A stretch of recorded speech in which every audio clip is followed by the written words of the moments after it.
Settle down as quickly as possible and write down this heading. Write down the heading: relative velocity and motion. Relative velocity and motion. Relative motion. सबसे पहले basic formula, पहले हम इसका meaning समझते हैं बेटे। इसका meaning क्या है? नंबर वन, इसका मीनिंग क्या है? ध्यान से सुनना बेटे। मान लो ये एक ओशन है, ओशन, ठीक है, समंदर है, और इसके अंदर एक शिप यहां जा रहा है v1 वेलोसिटी से। v1 वेलोसिटी से एक शिप इधर को जा रहा है, और दूसरा समंदर का जहाज v2 वेलोसिटी से इधर जा रहा है। और इन दोनों शिप्स में दो ऐसे बच्चे बैठे हुए हैं जो एक दूसरे को जानते हैं। वो एक दूसरे को बाय बाय कर रहे हैं। ये शिप उधर को जा रहा है, ये इधर को जा रहा है। दोनों बच्चे एक दूसरे को बाय बाय कर रहे हैं। अब अगर मैं ये लिखता हूं v12, v12, इसका मतलब जानते हो क्या है? इसका मतलब होता है velocity of ship number 1 with respect to ship number 2। फिर से सुनो बच्चे, एक नंबर का हवाई जहाज कितना तेज जाते हुए लगता है शिप नंबर 2 में बैठे हुए बच्चे को। फिर से सुनो, वेलोसिटी 1 2 का मतलब है velocity of ship number 1 with respect to 2। यानी सेकंड शिप में बैठा हुआ बच्चा ऑब्जर्वर है, वो फर्स्ट शिप में बैठे हुए बच्चे को देख रहा है। उसको फर्स्ट शिप, दूसरे नंबर वाले बच्चे को पहले वाला शिप कितना तेजी से जाते हुए दिख रहा है, जबकि जबकि दूसरे वाला बच्चा ये मानता है कि मैं मूव नहीं कर रहा, हालांकि रियलिटी में मूव कर रहा है वो। फिर से सुनो, शिप नंबर 2 में जा रहे बच्चे को शिप नंबर 1 कितना तेजी से चलता हुआ दिखता है, जबकि शिप नंबर 2 का बच्चा ये मानता है कि मैं मोशन में नहीं हूं, हालांकि रियलिटी में शिप नंबर 2 भी मोशन में है। और इसको लिखने में कैसे लिखते हैं? इसको लिखने में ऐसे लिखेंगे, शिप नंबर 1 की वेलोसिटी वेक्टर सम का माइनस शिप नंबर 2 की वेलोसिटी। माइनस क्यों? क्योंकि शिप नंबर 2 का बच्चा खुद को मानता है कि मैं नहीं चल रहा। अब एक और बात सुनो, कोई बच्चा मेरे से पूछता है सर अगर अगर ये लिखा होता उसका क्या मतलब है? तब मैं इसको बोलता ये वाला शिप कितनी तेजी से चलता हुआ दिखता, शिप नंबर 2 किसको दिखाई देता? शिप नंबर 1 को। पीछे वाला डिजिट ऑब्जर्वर होता है। शिप नंबर 1 के बच्चे को शिप नंबर 2 कितनी तेजी से जाता हुआ दिखता है, जबकि शिप नंबर 1 ये मानता है कि मैं मोशन में नहीं हूं, हालांकि रियलिटी में शिप नंबर 1 भी मोशन में है। तो इसको क्या लिखेंगे? Velocity of 2 with respect to 1। जो ऑब्जर्वर होता है उसकी वेलोसिटी को माइनस करना होता है। ये रिलेटिव वेलोसिटी का मतलब है बेटे। तो आपने देखा रिलेटिव वेलोसिटी में दो वेक्टर्स का माइनस आता है, माइनस।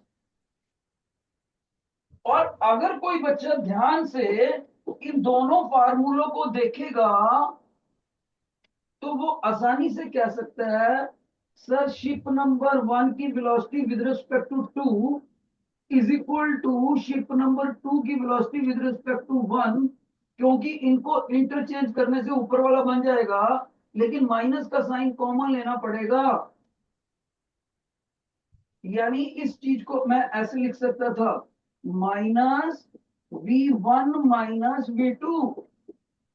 गौर से देखो, इस ब्रैकेट को ओपन करके यही बन जाएगा, जबकि ब्रैकेट के अंदर क्या लिखा हुआ है, ऊपर वाला लिखा हुआ है, इसलिए इन दोनों को ऐसे लिखते हैं।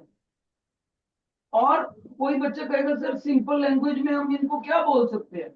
मैं कहूंगा बेटे, इक्वल का निशान लगा है, इसका मतलब दोनों वेलोसिटीज बराबर है मैग्नीट्यूड वाइज। माइनस का निशान लगा है, इसका मतलब दोनों की डायरेक्शन अपोजिट है। तो आप कहोगे ये दोनों relative velocities equal in magnitude and opposite in direction. Equal in magnitude and opposite in direction, जल्दी से लिख लो, ये है इसका मीनिंग। मीनिंग का मेन मतलब बच्चा क्या समझेगा? मीनिंग का मेन मतलब ये है कि जो ऑब्जर्वर है वो खुद को ये मानता है कि मैं मोशन में नहीं हूं, हालांकि वो भी रियलिटी में मोशन में होता ही है। ये मैंने अपने बच्चों को मीनिंग समझाया। अब मैं इसके फार्मूले बताऊंगा कुछ, ताकि आप इस असाइनमेंट को मेरे साथ डिस्कस कर सको। ठीक है, ये टिपिकल टॉपिक होता है टफ वाला। Okay, I am moving further. मैं इसको आगे बंद जल्दी से कर लो बेटे, मेरे पास इतना टाइम नहीं है। 1 मिनट और दूंगा बस, ओनली 1 मिनट।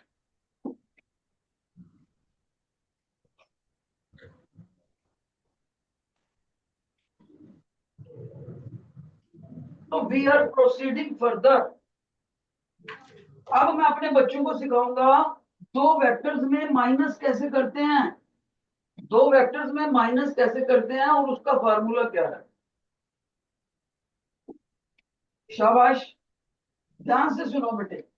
अगर मेरे पास एक वेक्टर ए हो और एक वेक्टर बी हो और मैं उनको दिखाऊं, देखो, एक वेक्टर ए और एक वेक्टर बी, ये मैंने दोनों वेक्टर्स को कॉमन पॉइंट से शुरू करते हुए दिखाया, यानी को इनिशियल, कॉमन स्टार्टिंग पॉइंट। और इन दोनों की डायरेक्शंस में मैं एंगल दिखा रहा हूं व्हाइट कलर से, थीटा।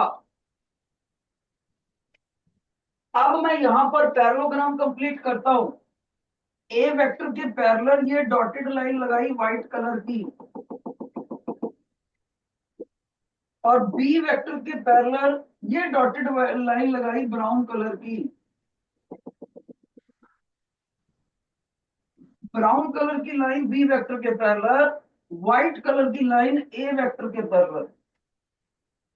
अब यहां पर मैं एक डायगोनल दिखाऊंगा आपको, एक ये डायगोनल,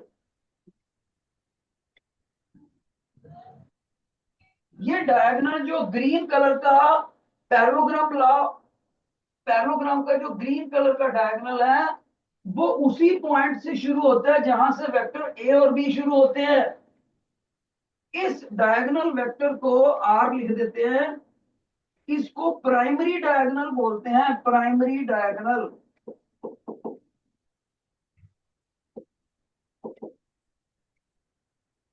सभी बच्चों ने याद रखना है, जो प्राइमरी डायगोनल होता है वो ए और बी वेक्टर का प्लस दिया करता है, प्लस। ये हमेशा एडिशन ऑफ वेक्टर देता है। लेकिन रिलेटिव वेलोसिटी के कॉन्सेप्ट में हमने तो माइनस सीखना है।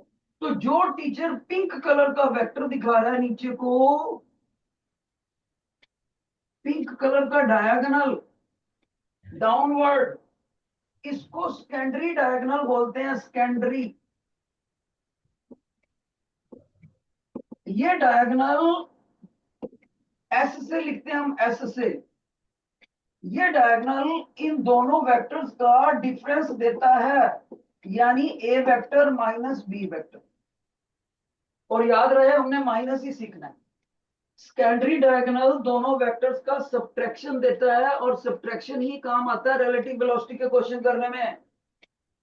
और जो ग्रीन कलर का वेक्टर है वो हमें दोनों वेक्टर्स का प्लस देता है, आर से लिखा।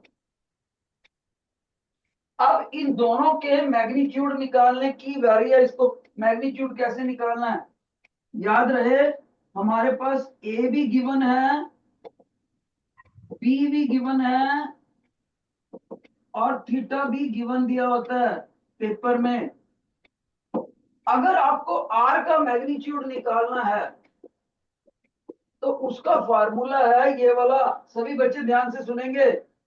ए वेक्टर का मैग्नीट्यूड का स्क्वायर, बी वेक्टर का मैग्नीट्यूड का square, twice A vector magnitude B vector magnitude, cos of the angle theta under root. याद रहे थीटा क्या है, angle between the direction of vector A and B, और वो भी स्मॉलर एंगल। गलती से भी लार्जर एंगल मत ले लेना, लार्जर एंगल फाई नहीं लेना, स्मॉलर एंगल लेना है थीटा। हालांकि larger angle plus smaller angle दोनों का टोटल 360 डिग्री तो बनेगा ही। क्यों, पूरा सर्कल बन जाता है। आपको स्मॉलर एंगल लेना है थीटा। और कोई बच्चा मेरे से पूछे सर फिर सब्ट्रैक्शन वेक्टर का मैग्नीट्यूड कैसे निकालना है एस का, तो मैं कहूंगा बेटे ध्यान से सुना, सारे का सारा ऊपर वाला फार्मूला, लेकिन इस वाले प्लस की जगह पर माइनस। तो क्या बनेगा फार्मूला, तो फार्मूला बनेगा बेटे ये जो टीचर ने येलो कलर से लिख दिया, ये बनेगा सब्ट्रैक्शन ऑफ वेक्टर्स का फॉर्मूला। ठीक है, आगे सुनो।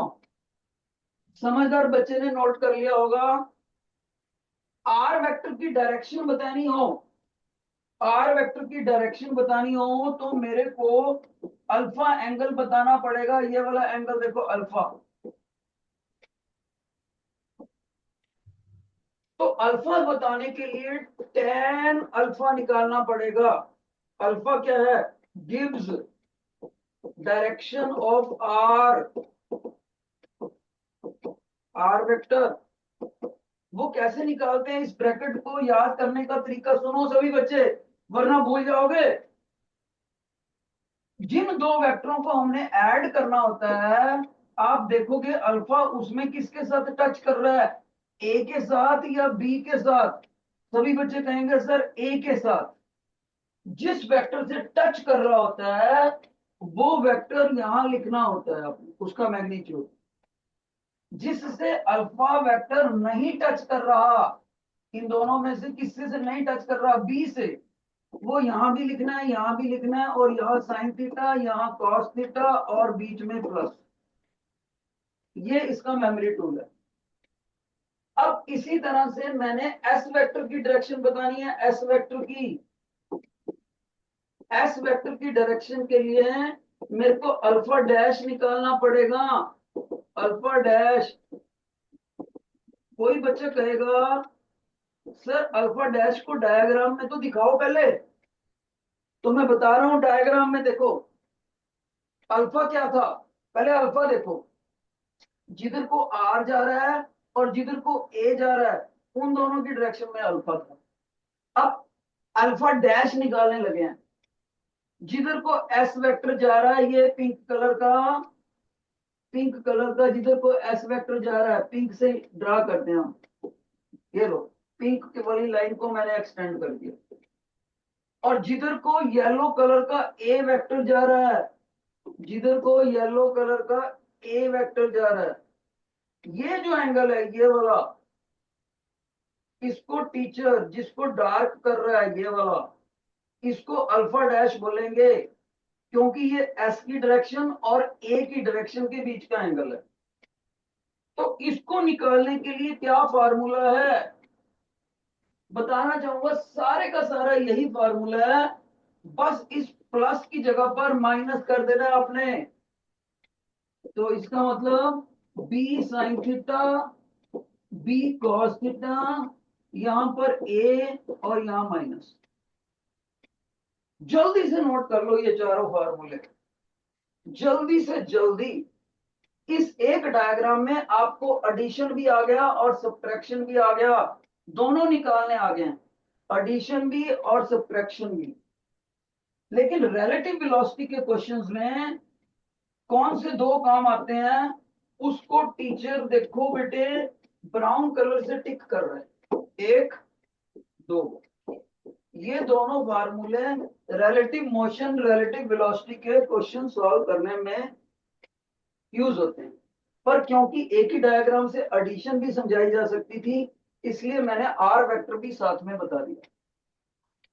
इस डायग्राम को भूलना नहीं है आपने कभी भी। ओके,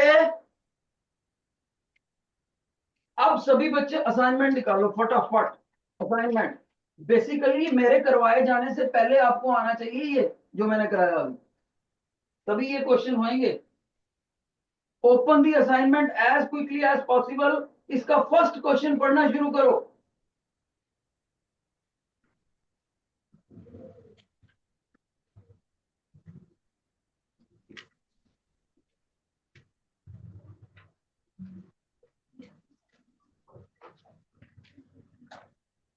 देखो बेटे कह रहा है, a boat takes 2 hours to travel 8 kilometers and back in the still water.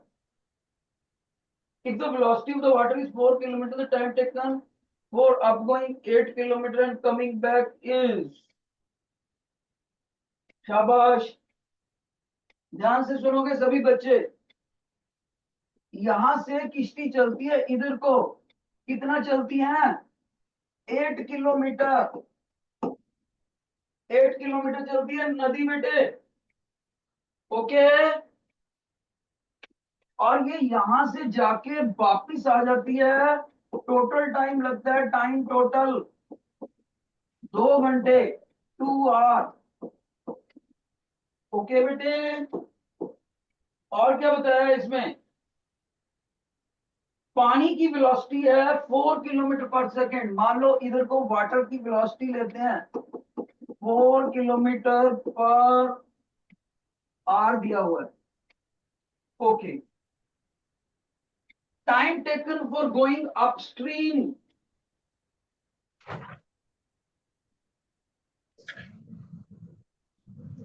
8 kilometre.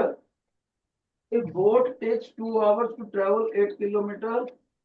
अच्छा, ये तो स्टिल वाटर में है, ये वाला जो है स्टिल वाटर में। जब पानी बिल्कुल खड़ा हुआ है, अब वो कहता है पानी की वेलोसिटी है 4 किलोमीटर पर आवर। जब पानी चल रहा होगा नदी में, तब जाने और आने में टोटल कितना टाइम लगेगा, टाइम टोटल जाना और आना रिवर में। ये यहाँ पर स्टिल है पानी, यहाँ पर फ्लोइंग है, नदी उधर को जा रही है नदी बेटे, तब कितना टाइम लगेगा, ये बताना बेटे। ध्यान से सुनना मेरी बात। जब ठहरे हुए पानी में किश्ती जा रही है और आ रही है, तब इसका मतलब है 8 किलोमीटर जाना और 8 किलोमीटर आना। 16 किलोमीटर के अंदर 8 किलोमीटर जाना और 8 किलोमीटर वापिस आना, टोटल कितना बना, 16 किलोमीटर। और उसके लिए टाइम कितना लग गया, 2 आवर खड़े हुए पानी में। तो distance travelled upon time, time 2 hour, मतलब 2 आवर। तो ये होगी वेलोसिटी ऑफ द बोट, किश्ती की वेलोसिटी कितनी होगी बेटे, 16/2, 8 किलोमीटर पर आवर। अब देखो, जब अब इसमें चलते हैं, बहते हुए पानी में बात करते हैं। बहते हुए पानी में किश्ती भी उधर को जा रही है और पानी भी पहले उधर को जा रहा है, पहले जाने जाने का देखते हैं। तो जब दोनों एक ही डायरेक्शन में जा रहे हैं, तो दोनों प्लस हो जाएंगे, किश्ती को मदद करेंगे चलने में। तो जब मदद करेंगे तो किश्ती की वेलोसिटी कितनी है, 8। पानी की कितनी है 4, तो जाने जाने में कितनी वेलोसिटी होगी 12 kilometre per hour, 12 kilometre per hour. अब हम देखते हैं जाने जाने में टाइम कितना लगा। Velocity is equal to displacement upon time, जाने जाने में। तो फिर क्या करें, डिस्प्लेसमेंट कितना है, नदी कितनी उधर को कितना जाना होता है 8 किलोमीटर, तो 8 किलोमीटर डिवाइडेड बाय जाने का टाइम इज इक्वल टू 12। इसको ऊपर ले जाओ, इसको नीचे ले आओ, तो जाने जाने का टाइम कितना लगा 8/12, यानी कि 2/3 आवर। अब वापिस आने का टाइम लगाते हैं, वापिस आने का। जब वापिस आने का टाइम लगेगा बेटे, आपको पता है कि उस वक्त नदी उधर को जा रही है और किश्ती इधर को आ रही है, विरोध होएगा, विरोध। तो रिटर्न में ये क्या था, गो पाथ, ये रिटर्न आ गया। रिटर्न में नेट वेलोसिटी कितनी बनेगी, velocity of boat minus velocity of water. क्यों, क्योंकि ये किश्ती वापिस आ रही है और पानी उधर को जा रहा है। पहले ये दोनों मदद कर रहे थे इसलिए प्लस, अब ये दोनों अपोजिशन में है इसलिए माइनस। तो किश्ती की वेलोसिटी हमने कितनी निकाली थी, किश्ती की वेलोसिटी कितनी निकाली थी हमने बेटे, ये पड़ी 8। पानी की वेलोसिटी कितनी है 4, तो नेट वेलोसिटी कितनी आ गई 4 किलोमीटर पर आवर। तो लेकिन वेलोसिटी जो होती है, जो हमने अभी अभी निकाली 4 किलोमीटर पर आवर, वो होती है डिस्प्लेसमेंट अपॉन टाइम।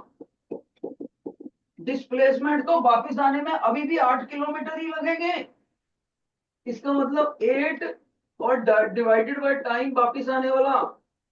तो यहां से सॉल्व करेंगे बेटे इनको हम, ठीक है।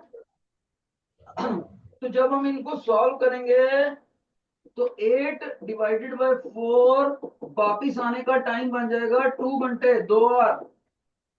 अब देखो, वापिस आने का ये टाइम, जाने जाने का ये टाइम, हमसे पेपर में क्या पूछा हुआ है, जाने और आने का टोटल टाइम पूछा हुआ है।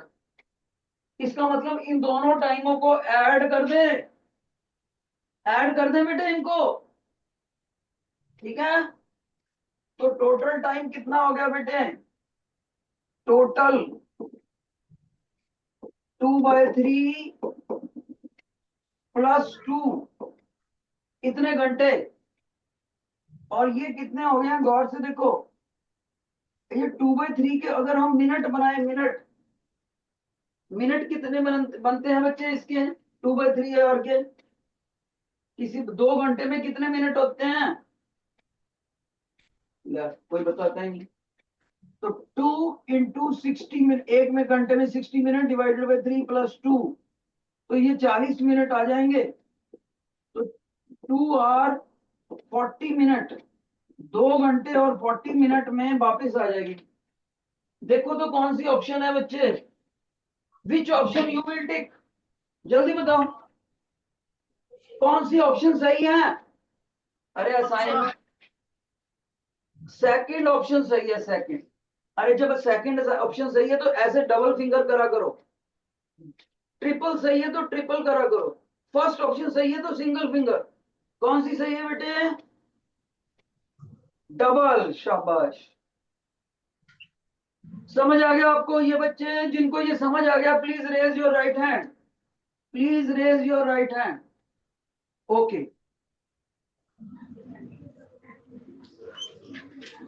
हम चल रहे हैं नेक्स्ट क्वेश्चन में, हरी अप। नेक्स्ट क्वेश्चन,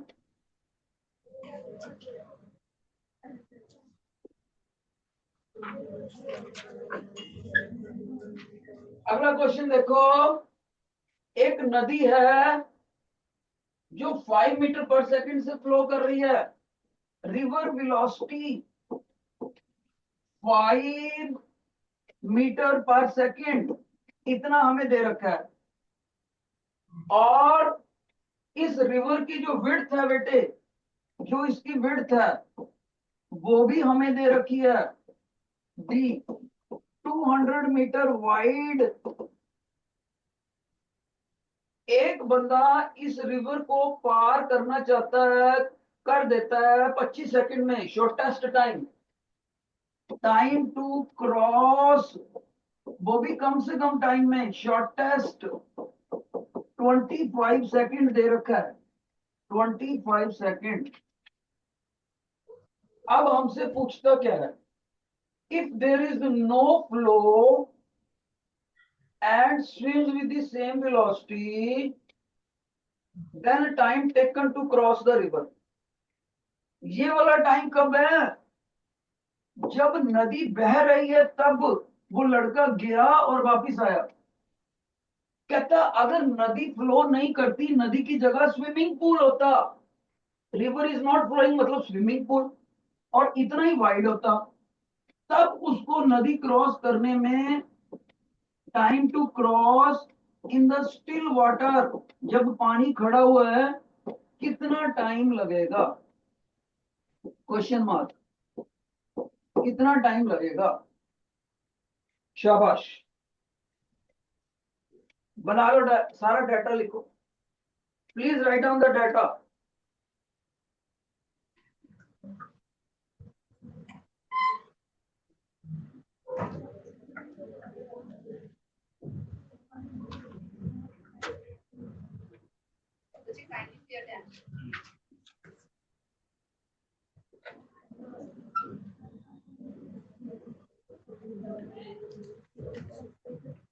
देखो बेटे, ऐसे क्वेश्चंस में आपको पहले कॉन्सेप्ट समझना पड़ेगा। मैं अपने बच्चों को कॉन्सेप्ट समझाता हूं, प्लीज ध्यान से देखें। रिवर और स्विमर का केस इंपॉर्टेंट है, ये ध्यान से सुनो। मैं मान लेता हूं रिवर की विड्थ डी है और रिवर की वेलोसिटी है वी रिवर, वी रिवर, ठीक है। और ये वर्टिकल लाइन है, वर्टिकल लाइन, राइट। मान लो वो जो लड़का इसको जंप मार के स्विमिंग करके पार करता है, वो ऐसे जंप मारता है, ऐसे, इसको बोल लेते हैं वेलोसिटी ऑफ बॉय,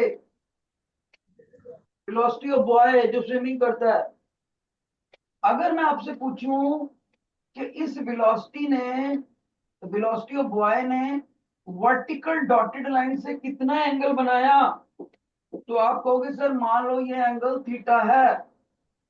बहुत इंपॉर्टेंट आर्टिकल है, ध्यान से सुन लेना। समझ आ गया तो पहली बार समझ आ जाएगा, वरना पजल हो जाओगे। ध्यान से सुनना। तो मैं अपने बच्चे को बोलूंगा इस वेलोसिटी के दो कंपोनेंट करते हैं। एक तरफ जो जिधर को येलो कलर का डॉटेड लाइन लगा हुआ है, ये वाला, ये कंपोनेंट होएगा velocity of boy cos theta. और एक कंपोनेंट इधर को, इधर को, इधर को देखो, अपोजिट टू द रिवर, ये कंपोनेंट साइन थीटा आएगा।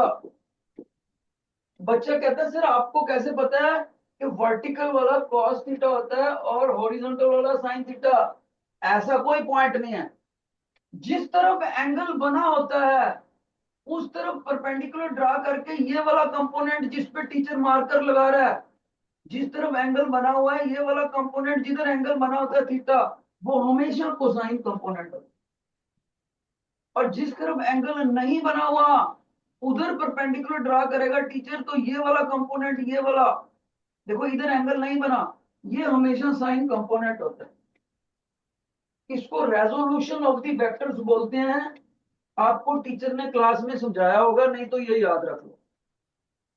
अब मैं अपने बच्चों से पूछूं कि कौन सा वेक्टर, कौन सा कंपोनेंट नदी पार करने में मदद करता है, ये या ये? बच्चा कहेगा सर ये पार मदद करता है। कैसे? क्योंकि नदी की विड्थ के अक्रॉस, डी के अक्रॉस तो यही जा रहा है। बी साइन थीटा तो नदी की डायरेक्शन के अपोजिट जा रहा है, नदी हमने इधर को फ्लो करवाई है। ये तो नदी के अपोजिट जा रहा है, ये नदी को पार कैसे कराएगा? तो नदी को पार कराने में ये वाला वेक्टर काम करता है, v cos थीटा। इसका मतलब नदी v cos थीटा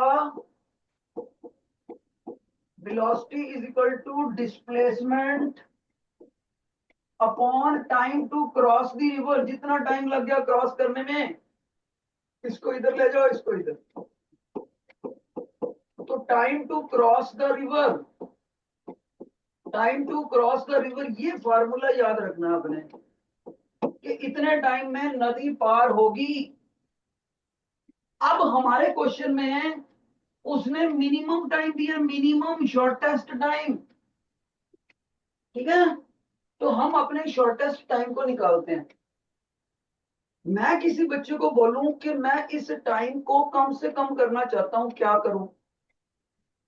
कोई बच्चा कहता है सर डी को छोटा कर दो, नदी को पतला कर दो।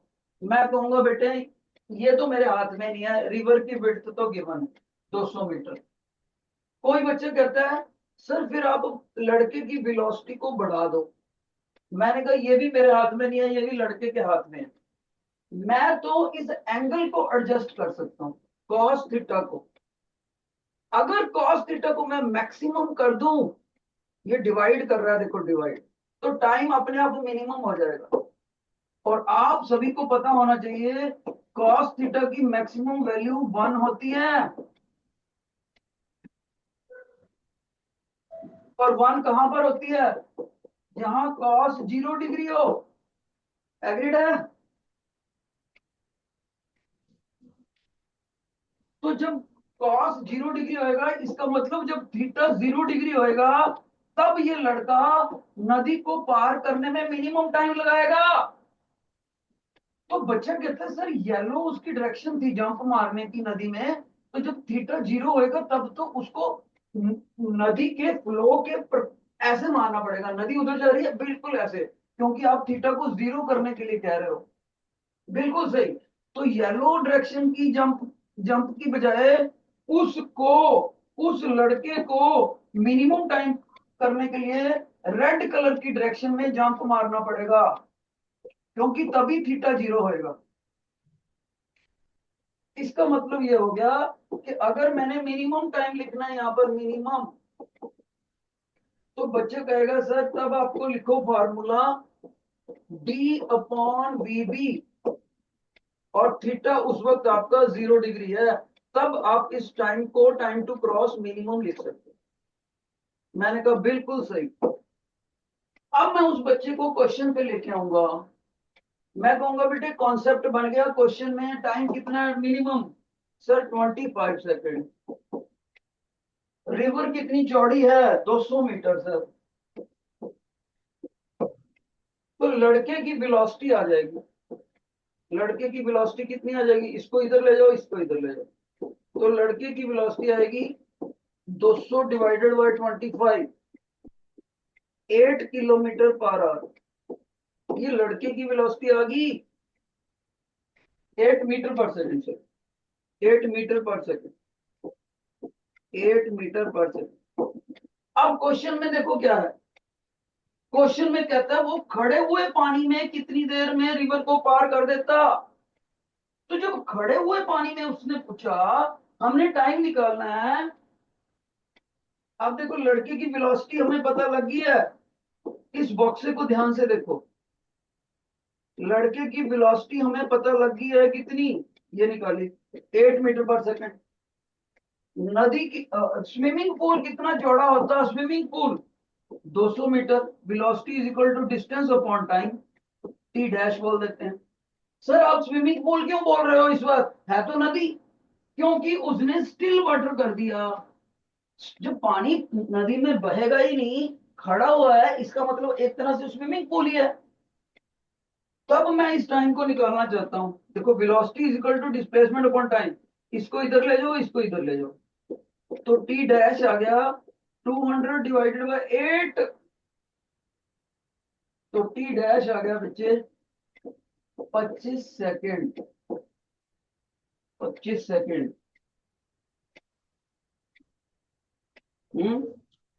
इतना ही आया ना? Yes, 25 second. तो इसका आपको सी ऑप्शन आएगा आंसर, सी ऑप्शन। समझ आया बेटे? थोड़ा सा टिपिकल था। अगर आपको ये समझ आ गया, please raise your right hand, जल्दी करो। शाबाश, ये बहुत अच्छा पॉइंट। अगर आपको ये भी समझ आ गया तो डाउन डाउन, तो अपने आप की तारीफ करना सीखो। कुदरत ने आपको बहुत अच्छा ब्रेन दिया है, वेरी गुड ब्रेन। देखो कितना मुश्किल क्वेश्चन और मेरे बच्चों को समझ आ गया। बहुत अच्छे, बहुत अच्छे। आगे बढ़ते हैं बेटे, क्वेश्चन नंबर 3 पे आ जाओ। जल्दी करो, क्वेश्चन 3 पढ़ो।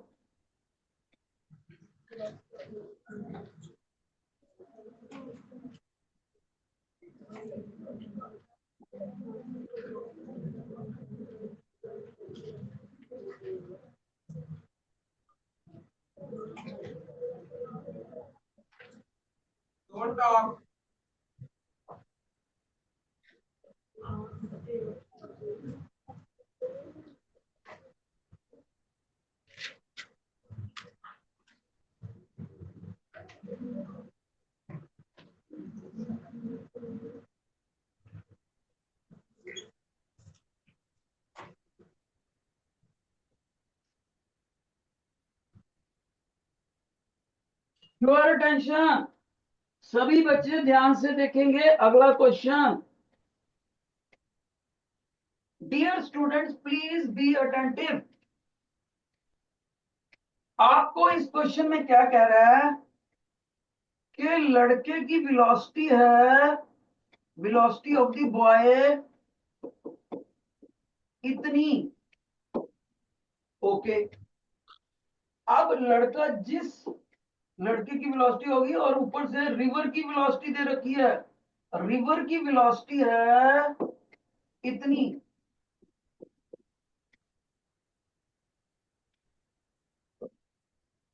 जब ये लड़का रिवर में तैरेगा तो उसको रिजल्टेंट वेलोसिटी कितनी मिलेगी? लड़के की रिजल्टेंट वेलोसिटी क्या होगी? सभी बच्चे ध्यान से सुन लो। जब मैंने आपको अभी अभी बेसिक करवाया था, R is equal to A plus B, दो वेक्टरों की जब एडिशन थी तो आर को बोलते हैं रिजल्टेंट वेक्टर। जब भी किसी क्वेश्चन में रिजल्टेंट वर्ड लगा हो तो दोनों वेक्टरों की एडिशन करनी होती है, एडिशन। इसका मतलब ये हुआ, अगर आज हमारे क्वेश्चन में रिजल्टेंट वेक्टर पूछ रहा है तो मैं velocity of the boy plus velocity of the river को ऐड कर दूं। क्यों? क्योंकि मेरे से रिलेटिव वेलोसिटी नहीं पूछा। अगर रिलेटिव पूछा होता तो मैं माइनस करता बेटे। मेरे को क्वेश्चन के अंदर रिजल्टेंट पूछा है, रिजल्टेंट। तो मैं इनकी वैल्यूज जो पेपर में गिवन है मैं पुट कर देता हूं। यहां पर देखो आपके सामने ग्रीन कलर में पुट करने लगा हूं। 2 i cap plus 3 j cap plus, दूसरी करने लगा हूं 3 i cap plus 2 j cap. और जब दो वेक्टर को कंपोनेंट फॉर्म में ऐड करते हैं तो आई वाला आई में ऐड होता है और जे वाला जे वेक्टर में ऐड होता है। इसका मतलब ये हो गया 2 + 3 5 i कैप, 3 + 2 5 j कैप। यही रिजल्टेंट वेलोसिटी होनी चाहिए। मिलाओ ऑप्शन, ऑप्शन मिलाओ, कौन सा सही है? शाबाश, कौन सा बेटे? बेटे फिंगर खड़ा कर दो, मैं तो थक गया एक ही बात समझा। तो जो ऑप्शन आपने पिकअप करनी है उतने फिंगर्स रेज करा करो। लास्ट करना जरा, बॉयज हाथ क्यों नहीं खड़ा कर रहे? तो सभी बच्चों ने देखा 5 i cap plus 5 j cap fourth option है, फोर्थ ऑप्शन। तो क्वेश्चन नंबर 3 का ऑप्शन हुआ 4। जल्दी से जल्दी नोट कर लो, minimum time.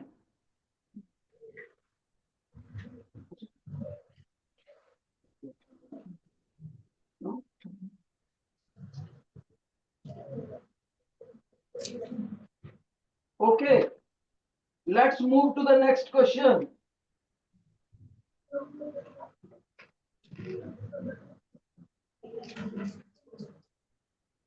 Question number 4. Boat travels 4 hours up the stream. जब up the stream बोल देना बेटे, up the stream, इसका मतलब नदी जिधर को जा रही है उधर को किश्ती भी जा रही है, दोनों सेम डायरेक्शन में। कहता जब ये दोनों चलते हैं अप द स्ट्रीम तो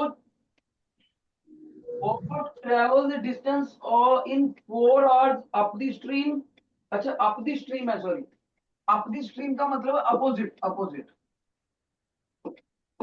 और डाउन द स्ट्रीम है उसका कितना, 2 घंटे। अप द स्ट्रीम में विरोध करेगा, velocity of boat minus velocity of river, कितना कवर करने में, डिस्टेंस अपॉन टाइम, 4 घंटे लग गए उसको। ओके बेटे, जब डाउन द स्ट्रीम है, जब दोनों एक ही डायरेक्शन में जा रहे हैं डाउन द स्ट्रीम, तब नेचुरली ऐड करना पड़ेगा, velocity of boat plus velocity of river is equal to distance displacement upon time, कितना, 2 आवर्स। अब हमसे पूछता क्या है, ratio of the velocity of the boat to the water, velocity of the boat to the velocity of the river, ये हमसे ratio पूछी हुई है। कोई बच्चा बता सकता है कैसे करेगा? एक हमारे पास ये आ गया, एक हमारे पास ये आ गया, कैसे करोगे?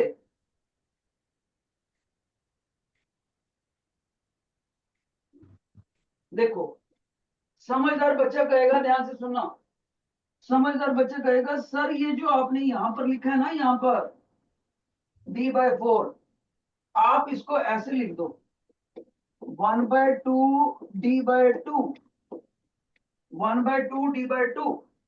मैंने कहा ऐसे क्यों लिखूं? कह रहा है फिर आप d/2 की वैल्यू यहां से निकाल के यहां पुट कर दो। I said okay. जब मैं यहां से यहां पुट करूंगा तो क्या बनेगा, ध्यान से देखो, velocity of boat minus velocity of river, ये हाफ जो लगा हुआ है ये एज इट इज रह जाएगा, और d/2 की ये वाली वैल्यू उधर रख दूंगा, velocity of boat plus velocity of river. इस 2 को ऊपर ले जाकर ब्रैकेट ओपन कर दो, twice velocity of boat minus velocity of river is equal to velocity of boat plus velocity of river. Clear है? अब बोट वाला एक तरफ ले जाओ, रिवर वाला एक तरफ ले जाओ। जब बोट वाला इधर लेके आओगे, twice velocity of boat minus velocity of boat, अब इसको उधर ले जाएंगे, twice velocity of river plus velocity of river. इधर क्या आ गया, वेलोसिटी ऑफ बोट, उधर क्या आ गया, थ्राइस वेलोसिटी ऑफ रिवर। अब इसको नीचे ले आओ, velocity of boat upon velocity of river, उधर अकेला 3 रह गया। अब ऑप्शन मिलाओ, यही हमसे पूछा हुआ है, यही हमसे पूछा हुआ है, यस के no? Velocity of the boat to the velocity of water, देखो बोट ऊपर लिखा, वाटर नीचे लिखा, तो ये हमारा ऑप्शन बन गया सेकंड, यस या नो? फोर्थ क्वेश्चन का सेकंड ऑप्शन बन गया। समझ आया बेटे आपको? Raise your hand. Okay okay, शाबाश। तो 3:1 की आंसर आ गई, नोट कर लो।